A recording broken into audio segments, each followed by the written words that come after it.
A Florida judge has just unsealed a more detailed, full inventory list of all the documents, many of them classified, taken from Trump's Florida home, MAR-A-LAGO, in that search on August 8th. We have it here, and we have a team that's been looking through it and judging some of the significance here. Kara, you and I, as we go through this long inventory, goes over 33 items over 8 pages. One notable thing is just the treatment, or I suppose you could say mistreatment, in that these highly sensitive documents were thrown into boxes, containers, parts of the president's office with other things, magazines, books, clothing, gift items. Yeah, I mean, you see that, and it's not just one of these boxes and containers described here, which is a list of 33 or so of them. 33 boxes and containers. I mean, you see in one of them, it's magazines, press articles, then 11 confidential documents, classified documents, 21 with secret classification markings, and then articles of clothing and gifts, a book, and then other non-classified government records. So you just kind of get a sense that this is very haphazard. It's not, these classified top secret documents are not being maintained in the secure manner in which they're required to be done. And so this just shows you the breadth of what they must have found when they went in there and looked at this. You know, we also see, and what was also unsealed today was an investigative team status report. And in that, the prosecutors write that, you know, as they're going through the seized material, that one of the things that they're looking at is not only the documents themselves, but the nature and manner in which they were stored. And they said that will inform the government's investigation and inform, it also says, witness interviews and grand jury practice. So certainly still a very active investigation. I mean, that highlights the point that it's not just the retention of these documents, which belong to the government, not to the person, but also how they were stored during that time period. And by the way, if you get a security clearance, it is drilled into your head to treat documents with care because of the risk of them getting out. Evan Perez, as we noted here, empty folders listed in this inventory as well. Yeah, Jim, and look, I was looking at, for example, you know, a box container from storage room is labeled as on item 18, and it notes 2 empty folders labeled return to staff secretary, military aid. There's a lot of things, you know, that stick out.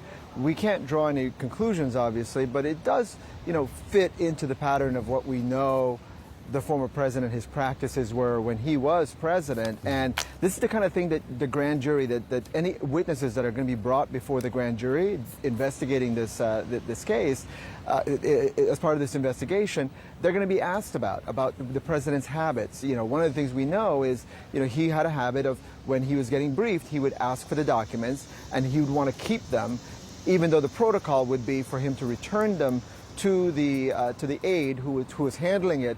And of course, those things were logged in and logged out. There's a whole procedure that is used to keep track of these documents. And this is why there was so much concern inside the intelligence community about important documents that they obviously keep very, very tight hold of and track of, you know, would end up at the White House and then sort of disappear, you know, and so this kind of fits into that pattern. And I'm sure witnesses are going to be asked about that when they go before the grand jury. Yeah. So some more details we just added up on the screen. We had said early on more than 100 classified documents found in the search, and now we know how that broke down. 31 confidential, at the lowest level of classification, 54 secret, 18 marked top secret, which we've described on the broadcast before. Top secret, it earns that rating when the revelation of that intelligence could cause grave damage to U.S. national security. Jennifer Rogers, of course, the significance beyond the classified nature of this is the possibility that a special master could be designated by the judge to look through what is an enormous volume, thousands of pages, it appears, of information. How much would that set back the ongoing DOJ investigation of the handling and retention of these documents to have a special master go through that? And how long could we expect a special master to take to do that kind of thing?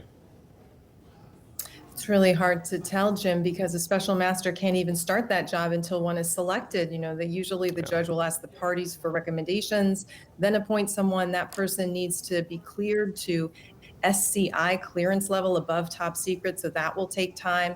And then I think the review obviously takes time. We're probably talking about a matter of weeks, not months. We don't have hundreds and hundreds of boxes. We don't have electronic devices with lots of documents on them. But still, it will set them back for many, many weeks. Now, they had an ongoing investigation, which of course they can pursue. What they would not be able to do, and this somewhat depends on the wording of the judge's order, but presumably they would have to put these documents aside and not use them further in their investigation, but they could continue the parts of the investigation that they were doing before the search happened.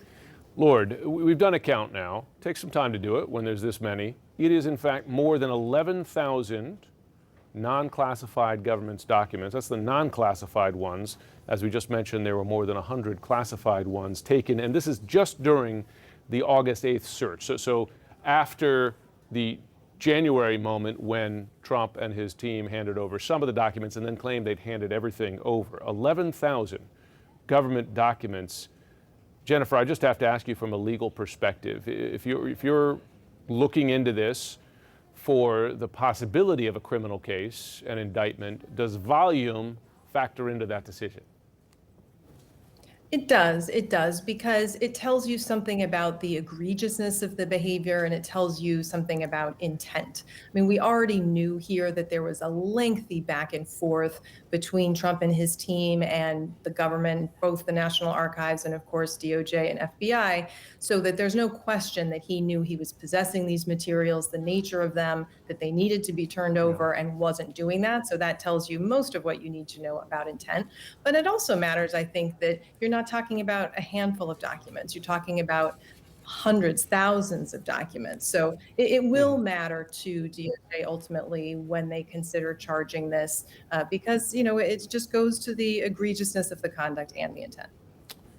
Remarkable.